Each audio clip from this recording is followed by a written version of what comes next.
Olá, meus queridos amigos e irmãos em Cristo, saudamos a todos com a paz de Jesus. Hoje estamos iniciando, dia 1º de setembro, esta série Jornada do Grande Conflito.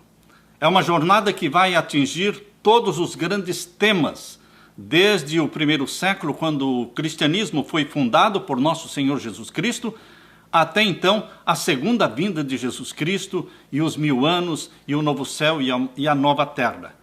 Você não pode perder nenhum destes temas que estamos começando hoje. Durante esta semana serão 7 temas consecutivos. Todas as noites, às 8 horas da noite, você tem um encontro marcado aqui com Deus e com este servo que está aqui para pregar a palavra de Deus.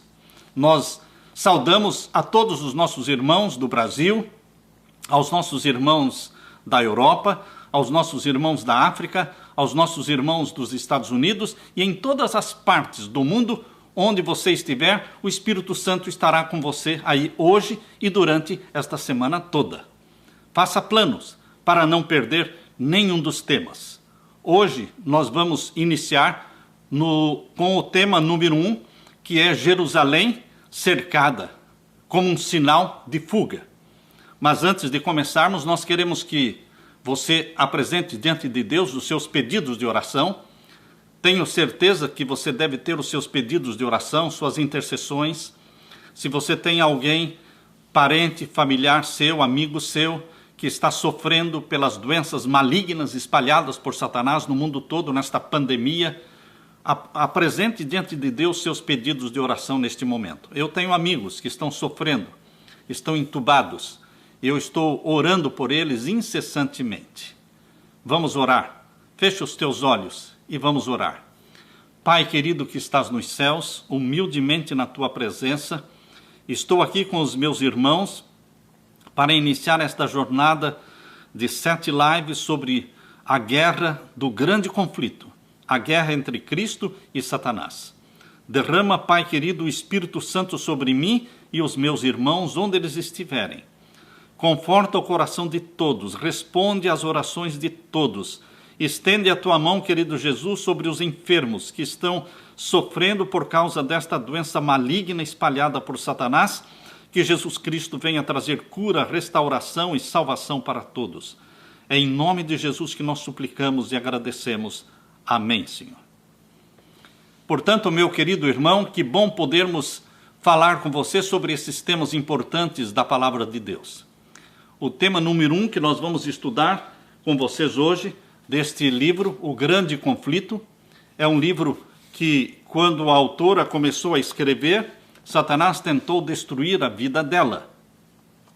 E é interessante, queridos, que quando a minha esposa e eu fizemos o planejamento, começamos a pensar neste projeto do grande conflito, da jornada do grande conflito, nós sentimos que a mão de Satanás se levantou contra nós. Numa noite, a minha esposa estava dormindo, ela me disse que era por volta da meia-noite e ela sentiu um poder muito estranho em cima dela, sufocando-a, tentando tirar a vida dela. E ela tentou falar e não conseguia falar, a voz não saía. E então ela começou a falar somente mentalmente, Jesus, Jesus, Jesus. E ela foi mentalmente falando o nome de Jesus e aquela força estranha que estava sufocando-a começou a desaparecer e foi embora. Queridos, Satanás não quer que você aprenda esses temas maravilhosos do grande conflito, da guerra entre o bem e o mal, entre Cristo e Satanás, porque Satanás é o perdedor e Jesus Cristo é o vitorioso. E ele não quer que você descubra que ele é perdedor. Mas nós estamos do lado de Jesus Cristo, aquele que venceu sempre.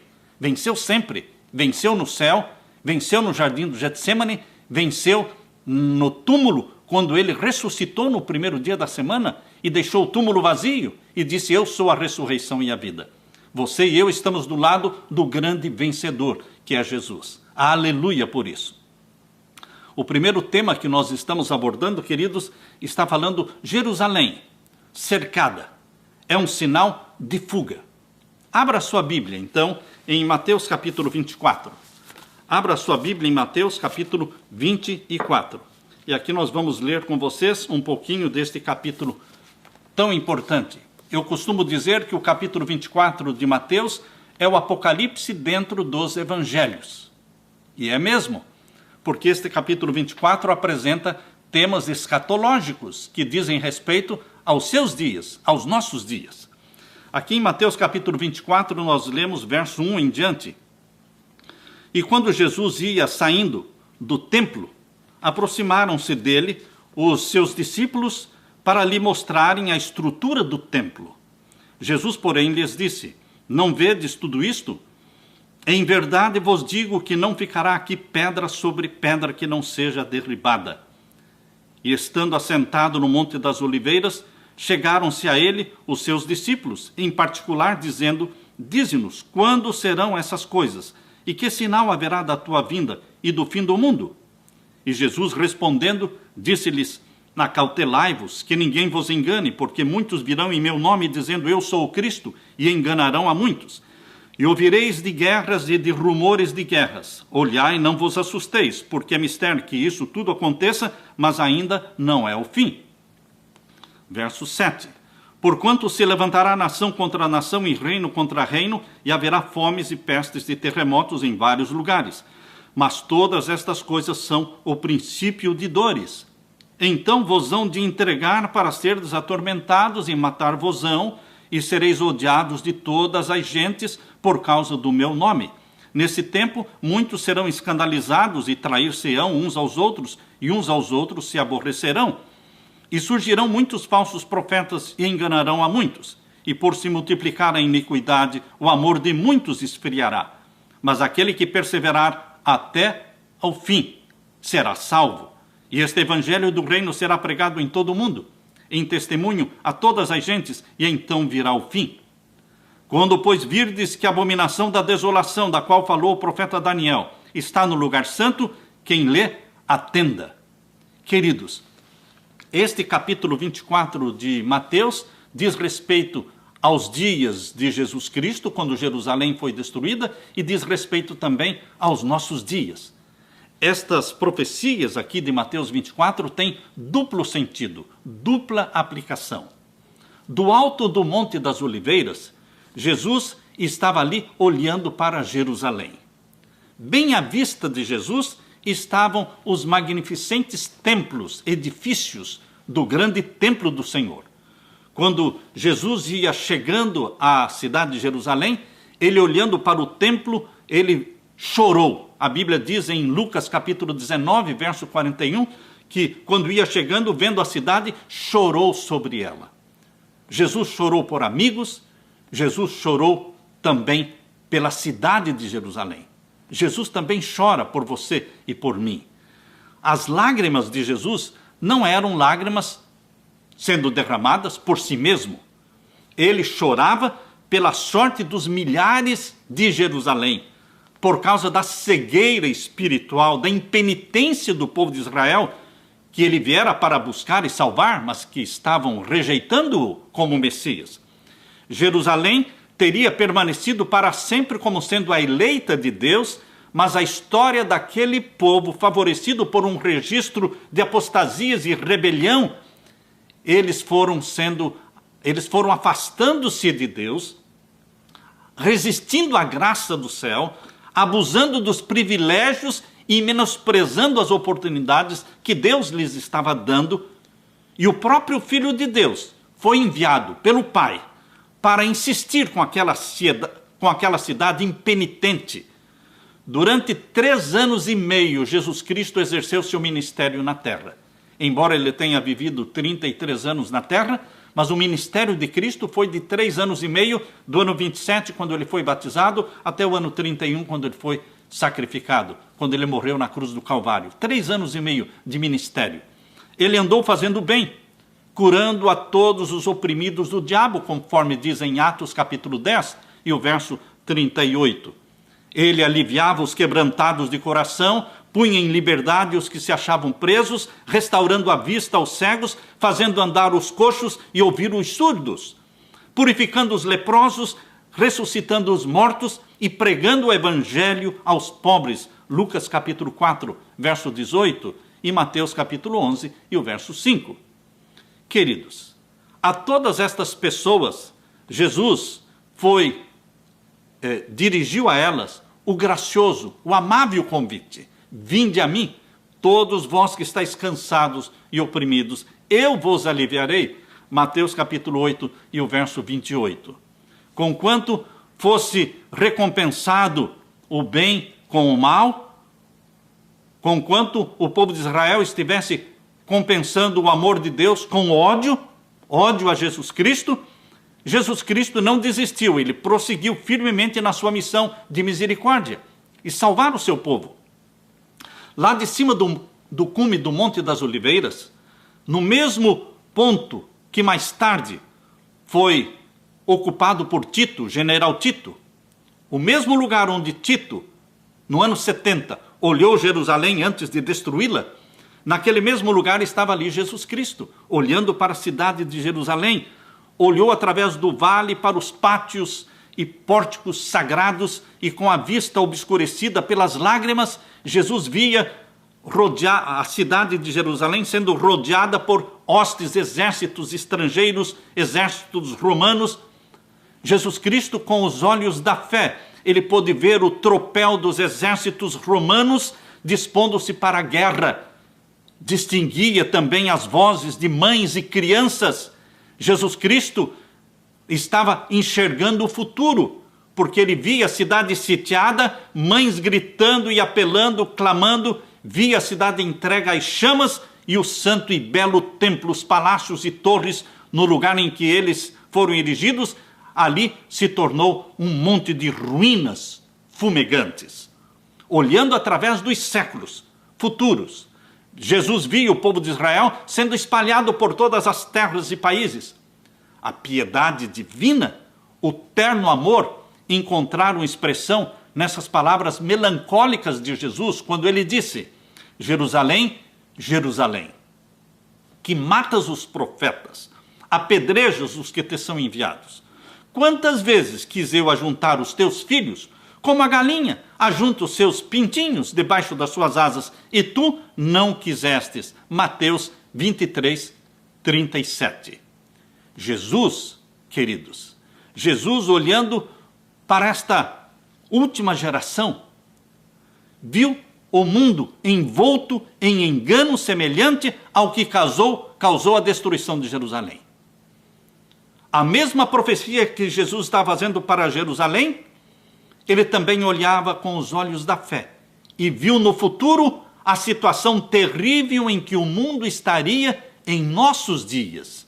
Por isso, isto diz respeito a você e a mim, porque aquilo que aconteceu em Jerusalém diz respeito àquilo que vai acontecer em nossos dias. Jerusalém cercada foi um sinal de fuga. Hoje, novamente, Jerusalém, representando o povo de Deus, será cercada. E o cerco do povo de Deus será o sinal de fuga. Queridos, os discípulos foram cheios de espanto e admiração ante a profecia de Jesus Cristo acerca da destruição de Jerusalém, da destruição do templo. Eles ficaram, os discípulos, pasmados. Eles não entendiam como é que a cidade poderia ser destruída, como é que o templo de Jerusalém, como é que Deus consentiria com a destruição do templo. Isso não entrava na mente dos discípulos. Mas Jesus Cristo disse: não ficará pedra sobre pedra. Mateus capítulo 24, verso 2. Jesus disse: em verdade vos digo, que não ficará aqui pedra sobre pedra, que não seja derribada. A profecia de Jesus se cumpriu. Se cumpriu precisamente, queridos. Como os discípulos estavam ali reunidos em torno de Jesus Cristo, no Monte das Oliveiras, os discípulos perguntaram para Jesus: quando serão estas coisas? E que sinal haverá da tua vinda e do fim do mundo? Mateus 24, verso 3. O futuro estava misericordiosamente sendo velado para os discípulos. Jesus sabia que eles não poderiam ouvir toda a verdade. Não é toda a verdade que pode ser dita de uma só vez.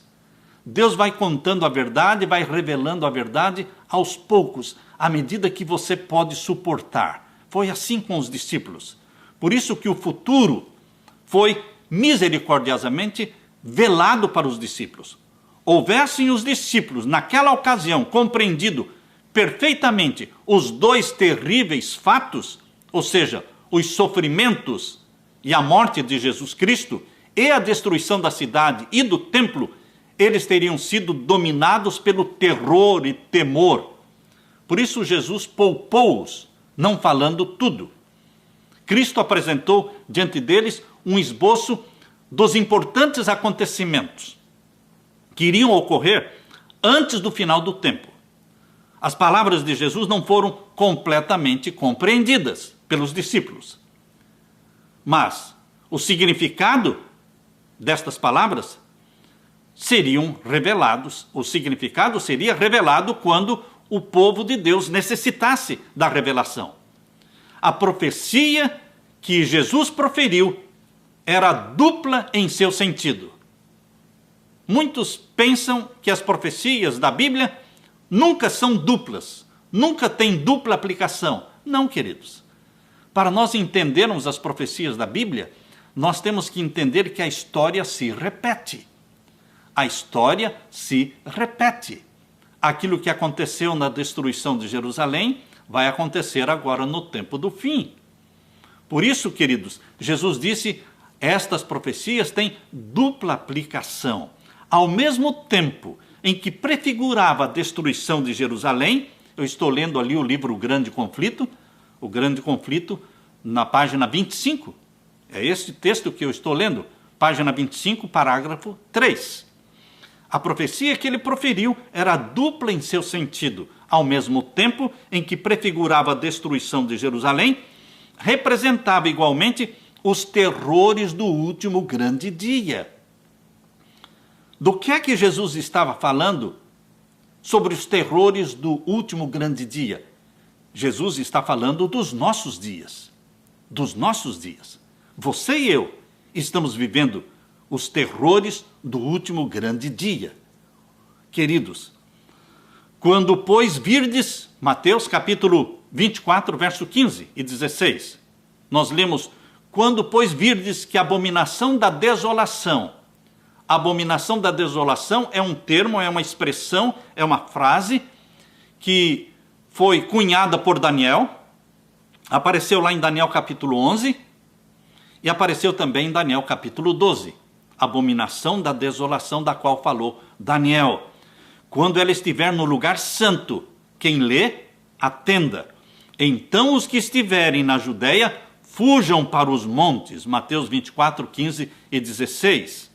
Queridos, quando eu leio esse livro aqui, Eventos Finais, quando eu vou aqui para a página 104 deste livro, página 104, nós encontramos aqui algumas orientações de Deus para o seu povo. Como eu já disse para vocês, sair das cidades e ir morar no campo é um plano de Deus para os seus filhos. Não é algo tão terrível assim, porque terrível é viver nessas grandes cidades dominadas pela violência, pelo mal, mas ir para o campo, onde nós poderemos ter mais livre comunhão com Deus, onde nós poderemos criar os nossos filhos distantes desta influência maligna das grandes cidades, este é um plano divino. Isso não é um plano divino só para o tempo do fim. Sempre foi vontade de Deus que os seus filhos vivessem longe das cidades grandes, embora tivessem que trabalhar nas cidades, embora tivessem que pregar o evangelho nas cidades, mas nunca foi o plano de Deus que os seus filhos vivessem dentro destas cidades corruptas, imorais, licenciosas. Por isso, neste livro Eventos Finais, na página 104, nós lemos, sempre que possível, é dever dos pais estabelecer lares no campo para os filhos. Está vendo? Não é só agora, no tempo do fim, nos dias que precedem a volta de Jesus. Não, este é um sonho, um plano de Deus para você desde sempre. Sempre que possível, É dever dos pais estabelecer lares no campo para os filhos. Conforme o tempo avança, cada vez mais terá nosso povo de sair das cidades. Isso foi escrito em 1906. Isso foi escrito em 1906.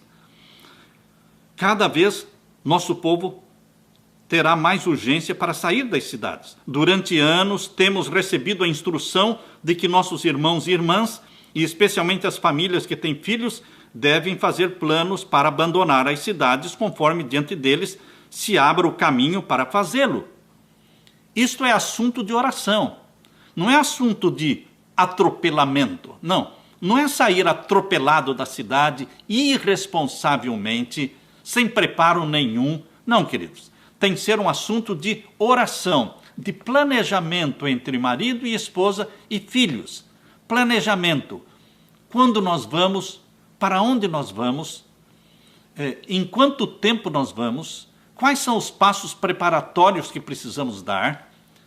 Nós temos que aprender a viver do campo, nós temos que fazer cursos para isso, nós temos que aprender a mexer com a terra, nós temos que aprender a fazer canteiros, nós temos que aprender a plantar. Queridos, é óbvio que aqueles que deixarem para ir para o campo no momento atropelado, de urgência, depois que o decreto dominical for aprovado, será assim uma correria, será uma coisa assim de última hora.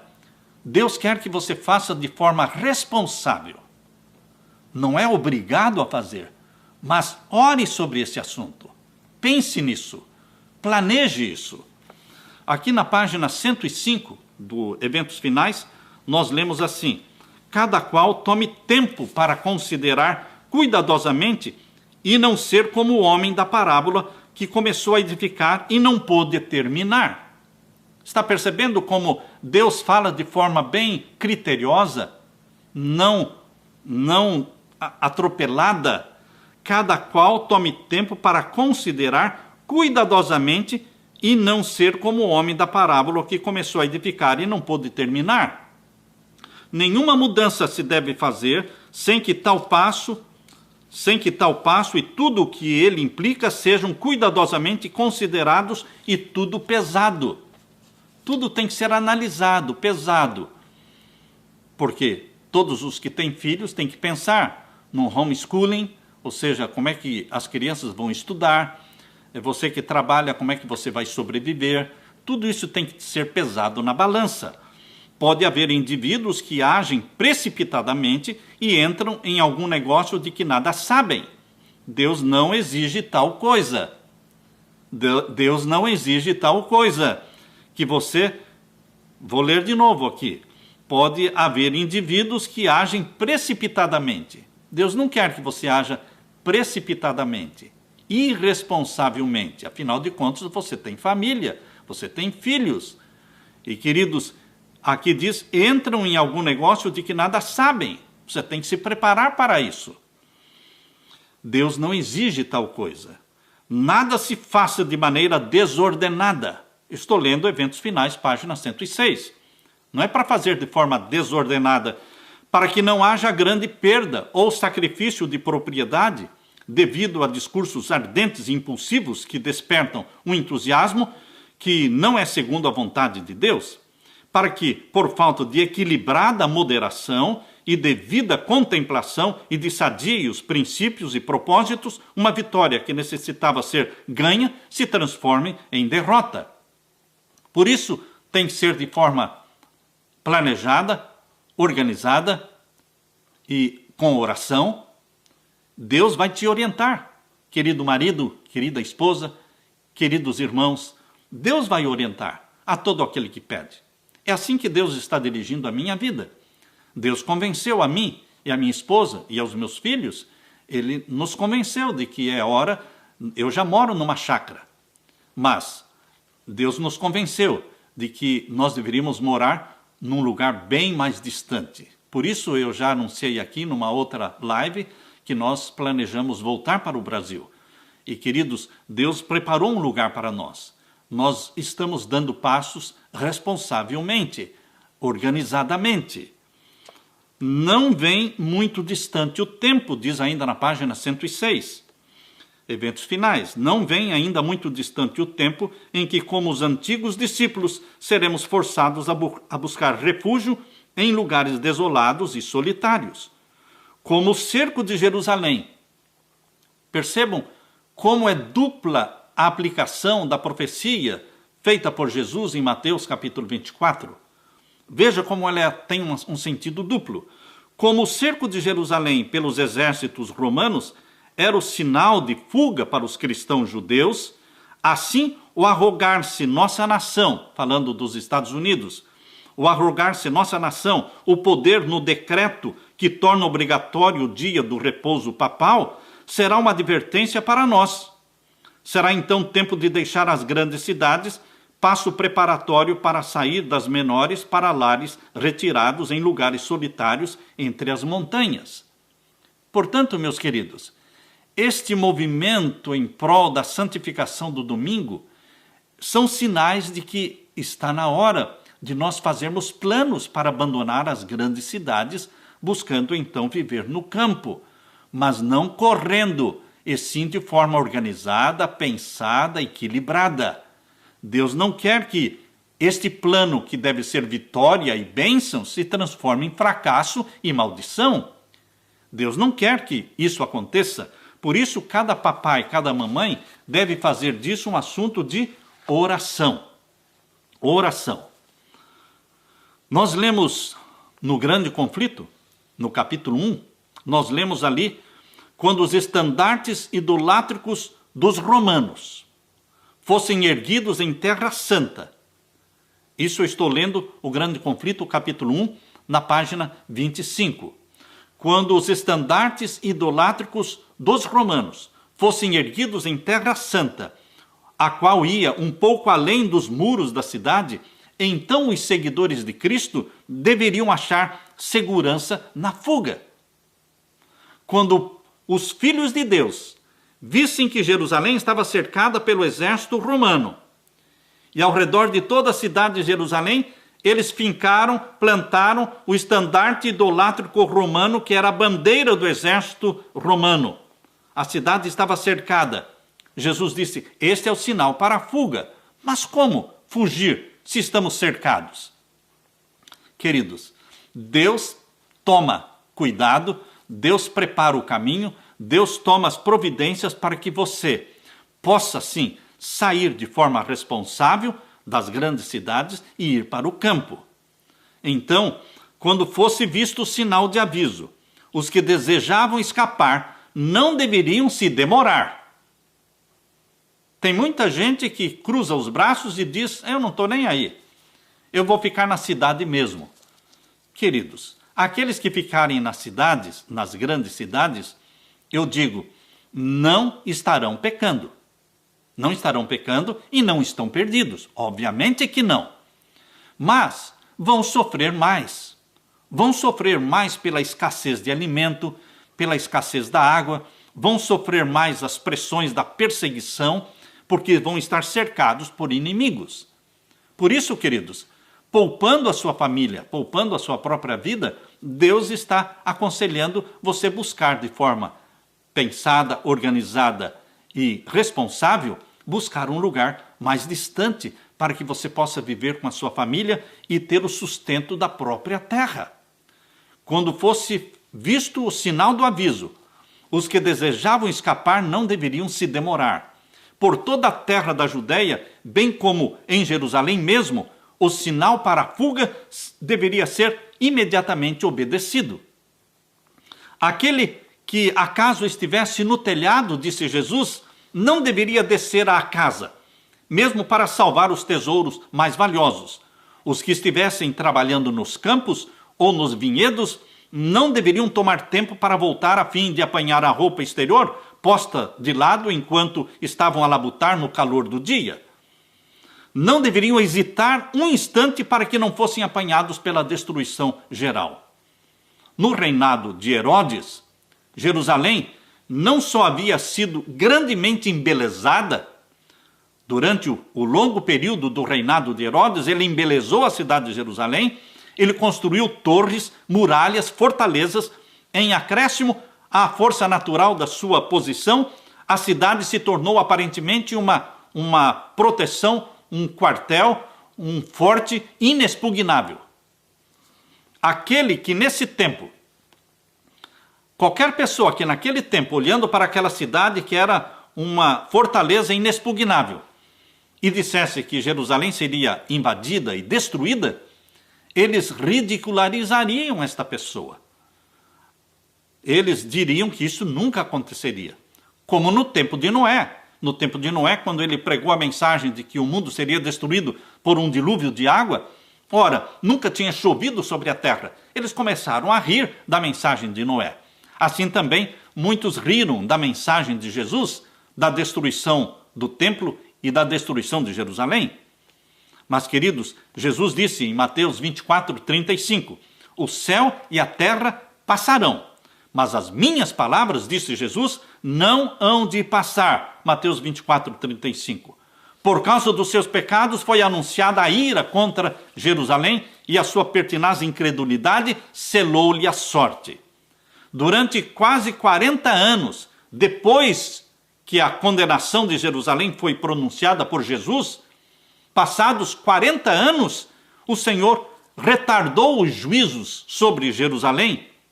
Maravilhosa foi a longanimidade de Deus, que esperou ainda 40 anos depois que Jesus morreu, ressuscitou e subiu para o céu, para que a cidade fosse destruída. 40 anos.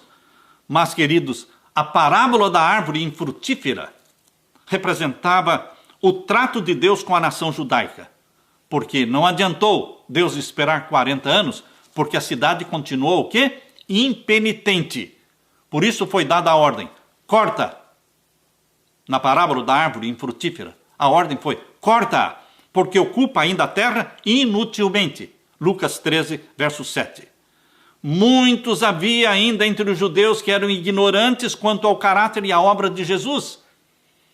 Como os pais rejeitaram Cristo como Messias, muitos filhos não conheciam bem a profecia. Por isso Deus teve misericórdia, mais 40 anos de misericórdia, para que os filhos tomassem conhecimento da verdade. Mas quando os próprios filhos cresceram e também rejeitaram a verdade de Cristo como Messias, então veio a destruição sobre Jerusalém. Em seu ódio e crueldade para com os discípulos de Jesus, matando os discípulos, matando os mártires, rejeitaram o último oferecimento de misericórdia.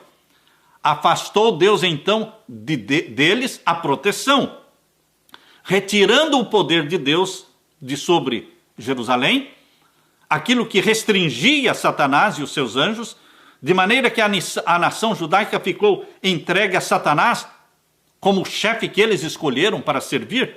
Então todas as predições feitas por Jesus Cristo se cumpriram relativas à destruição de Jerusalém. Sobre as nuvens ao pôr do sol, desenhavam-se carros e homens de guerra reunindo-se para a batalha.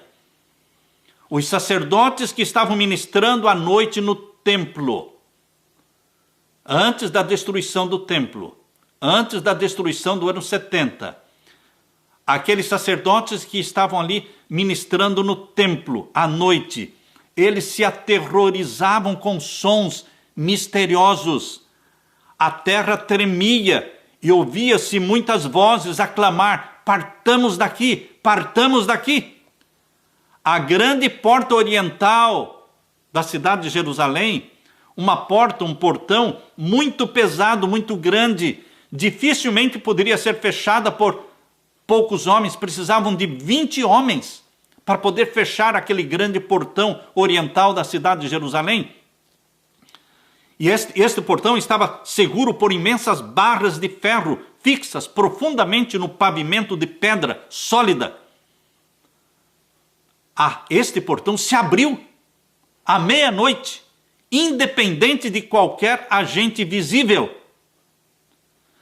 Tudo isto que estava acontecendo no templo e a abertura deste portão de forma invisível, tudo isto estava mostrando que os juízos terríveis juízos de destruição estavam se aproximando. Uma voz do Oriente, uma voz do Ocidente, de dia e de noite, queridos, de dia e de noite, durante 7 anos, presta atenção, dia e noite, durante 7 anos, um homem subia e descia pelas ruas de Jerusalém, gritando e falando e bradando, uma voz do Oriente, uma voz do Ocidente, uma voz dos 4 ventos, uma voz contra Jerusalém e contra o templo, uma voz contra os noivos e uma voz contra as noivas, uma voz contra o povo. Este homem foi preso, foi açoitado para que ele parasse de amedrontar o povo, mas não adiantava. Nenhuma queixa escapou dos seus lábios enquanto ele estava sendo açoitado. Aos insultos e maus tratos, este homem simplesmente respondia: ai, ai de Jerusalém, ai, ai dos habitantes dela. Seu clamor de aviso não cessou, senão quando ele foi morto no cerco que havia predito. Ele morreu no cerco de Jerusalém. Nenhum cristão morreu no cerco de Jerusalém. Cristo fizera a seus discípulos o aviso. E todos os que creram nas palavras de Jesus foram libertos. Jesus disse, Lucas 21, verso 20 e 21, quando, pois, virdes Jerusalém cercada de exércitos, sabei que é chegada a sua desolação. Então, os que estiverem na Judeia, fujam para os montes, e os que estiverem no meio da cidade, saiam. Queridos, depois que os romanos, liderados pelo general romano Séstio, depois que Séstio, general, cercou a cidade de Jerusalém a primeira vez, inesperadamente, eles abandonaram o cerco, retiraram o cerco e começaram a voltar para a cidade de Roma. Inesperadamente, inexplicavelmente, o cerco foi removido.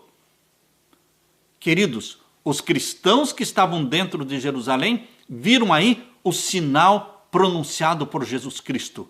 Quando virem Jerusalém cercada, fujam. Essa era a oportunidade para eles fugirem, porque o cerco foi removido.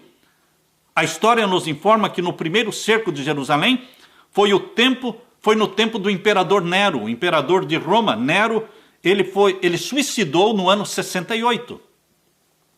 Ele suicidou no ano 68, exatamente quando Jerusalém estava cercada. E Vespasiano, pai de Tito, ele mandou um recado, uma mensagem para o exército romano de que ele precisava do exército romano em Roma para se tornar o novo imperador de Roma. Então foi quando Séstio, o general, removeu o primeiro cerco de Jerusalém e começou a voltar para Roma com seu exército. Mas, queridos, numa determinada altura, veio outra mensagem. E a mensagem dizia: eu já me tornei o imperador de Roma. Vespasiano já era um novo imperador de Roma. E agora, a ordem era: voltem para Jerusalém e cerquem novamente a cidade de Jerusalém. E agora o exército romano voltou, mas agora estava sendo liderado pelo general Tito, filho de Vespasiano, que agora era um imperador. Então, Tito veio e cercou a cidade pela segunda vez, e agora era no ano 70. Isto aconteceu no ano de 70. Queridos, o exército romano, quando cercou a cidade pela segunda vez, Tito, ele deu ordens para que a cidade fosse poupada. Ele não queria destruir Jerusalém. Ele não queria destruir o templo de Jerusalém. Era muito lindo. Ele, olhando lá de cima do Monte das Oliveiras, ele olhava para o templo e ele deu ordem para todos os seus chefes e soldados, deu ordem para que ninguém tocasse no templo. Nenhuma parede do templo deveria ser tocada ou derrubada. Mas, queridos, não adiantou. De nada adiantou a ordem do general Tito. Por quê? A cidade foi invadida, milhares pereceram pela fome e pela peste. Lá dentro da cidade, durante o cerco, A fome era grande, a sede era muito grande, a afeição natural parecia ter desaparecido, maridos roubavam da sua esposa a comida, as esposas roubavam dos seus maridos a comida, filhos tiravam da boca dos pais a comida para que eles pudessem comer. E aquela pergunta feita pelo profeta em Isaías 49, verso 15, pode uma mulher esquecer-se tanto do seu filho que cria? Recebeu dentro dos muros da cidade a resposta. As mãos das mulheres piedosas cozeram, cozinharam os próprios filhos e comiam a carne dos próprios filhos. Queridos, esta é uma profecia de Lamentações de Jeremias, capítulo 4, verso 10, que se cumpriu no cerco de Jerusalém. Os chefes romanos esforçaram-se por infundir terror aos judeus e assim fazê-los se render. Tito não queria destruir a cidade e o templo. Os prisioneiros que que caíam nas mãos dos romanos, porque muitos judeus saíam à noite por alguma brecha, eles saíam para buscar alguma erva, alguma coisa para comer fora da cidade, mas muitos deles eram presos e açoitados, torturados e crucificados diante do muro da cidade. De tão terrível maneira foi castigada aquela espantosa maldição proferida perante o tribunal de Pilatos. Perante o tribunal de Pilatos, o povo judeu disse: o seu sangue caia sobre nós e sobre a cabeça dos nossos filhos. Mateus 27, 25. Queridos, na luta, quando a cidade foi invadida, na luta, um soldado arremessou um facho de fogo através de uma abertura no pórtico do templo. E imediatamente as salas revestidas de cedro em redor da casa sagrada se acharam em chamas. Tito se precipitou para o local, seguido dos seus generais, e ordenou aos soldados que apagassem as labaredas. Suas palavras não foram atendidas. Em sua fúria, os soldados lançaram tochas ardentes nas salas do templo e com a espada assassinavam em grande número os que ali estavam procurando refúgio. O sangue corria como água pelas escadas do templo abaixo. Milhares e milhares de judeus pereceram. Acima do ruído da batalha, ouviam-se vozes bradando em choro: Icabode, Icabode, foi-se a glória de Israel. Depois da destruição do templo, a cidade inteira foi tomada pelos romanos, e no cerco e no morticínio que se seguiram, pereceram mais de 1 milhão de judeus. Mais de 1 milhão de judeus pereceram no cerco. Os sobreviventes foram levados como escravos, vendidos como escravos, arrastados até Roma para brilhantar a vitória do vencedor. Foram lançados às feras nos anfiteatros ou dispersos por toda a terra como vagabundos sem lar. Queridos, a destruição de Jerusalém constitui uma tremenda e solene advertência a todos nós que estamos vivendo nos dias de hoje, muito próximo da volta de Jesus Cristo, muito próximos da volta de Jesus. A profecia do Salvador, relativa aos juízos que deveriam cair sobre Jerusalém. Estou lendo o grande conflito. No primeiro capítulo, a profecia do Salvador, relativa aos juízos que deveriam cair sobre Jerusalém, há de ter outro cumprimento. Que outro cumprimento é este? Que aquela profecia de Mateus 24 vai se cumprir novamente. Quando? Que outro cumprimento é este? Agora, no tempo do fim, meu querido irmão, o povo de Deus, representado pela cidade de Jerusalém, a cidade santa, o povo de Deus será cercado. Será cercado agora não pelo exército romano, não por Roma imperial, porque Roma papal substituiu Roma imperial. Hoje quem domina o mundo é Roma. Roma, sempre Roma, só que agora é Roma papal. Ela cercará o povo de Deus com o estandarte idolátrico romano. O estandarte idolátrico romano hoje, a bandeira papal hoje, é a santificação do primeiro dia da semana. É a santificação do domingo no lugar do sábado bíblico. Queridos, quando este estandarte idolátrico romano for plantado no meio da cristandade através de um decreto dominical, então é sinal de urgência para sairmos das cidades. Esta será a última oportunidade para sair das cidades. Queridos, muitos perguntam, mas seria necessário, desde agora, nós estarmos fazendo planos para sair das cidades e irmos para o campo? Queridos, agora é o momento de fazer planos de forma responsável, planejadamente, organizadamente, sem atropelamento. Aqueles que deixarem para sair das grandes cidades só depois que o decreto dominical for implantado, for decretado, terão que sair correndo, sem saber para onde vão, sem saber plantar, sem saber colher, sem ter um lugar preparado para abrigar a sua família. Por isso, queridos, nós precisamos fazer as coisas de forma o quê?